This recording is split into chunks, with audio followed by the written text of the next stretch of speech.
Ay Siyavuş. Ay Siyavuş. Ha. Siyavuş sen başıma dönerim. Kurban olurum sana.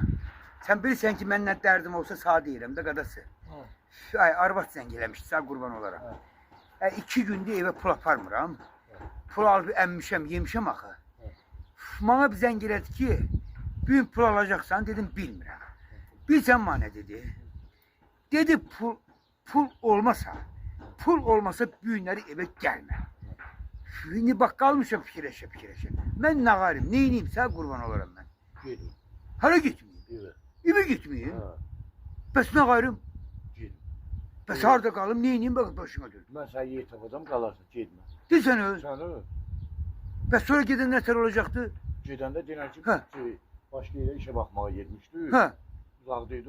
Yok ne danışsan sen başıma dönerim.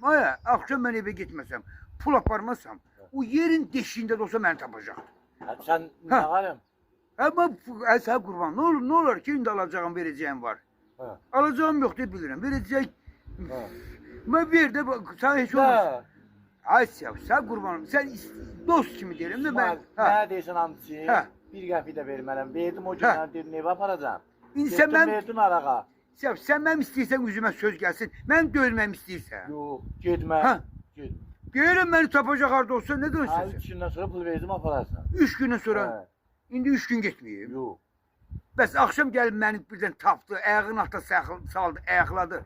Sən xəbər var o mən nətər deyil. Ha. O yerə yıxıb ayaqlayır, Allah'ına qurban olum. Sən ağzın Ha, istəyir. ben elə bildim ben Ha. korkuram. Sen ne gün nesenmiş ha? Sən də qorxursan. Ha. Mənim Ben deyirsən. öyle. Yaxşı Ben yox. səhəkim yoktu ha. Mən Ha. laf pis qorxuram Ha. eləmi? Çünki niyə? Ha. Mən deyəndə pis görür. Yerə yıxıb ayaqlayır. Sən Gitme. Getməyim. Özüm gitme. Özüm ölüm istəyirsən. Gitme. Getməyəcəm, qoy axtarsınlar məni. Elə pul olandan olan, pul lazım olandan Ay, sağ aktarırlar. onlar pul deyən kimi tapıb aparıram, onların da ağzında şirə qalıb. Elə ona görə Ha. də bir gündə sən. Özüm ölüm deyirsən, getməyəcəm, cəhənnəm olsun. Gitme. Yaxşı yadıma saldın. Nə getsən, nə deyim, getmə. Qoy sən axtarsınlar da.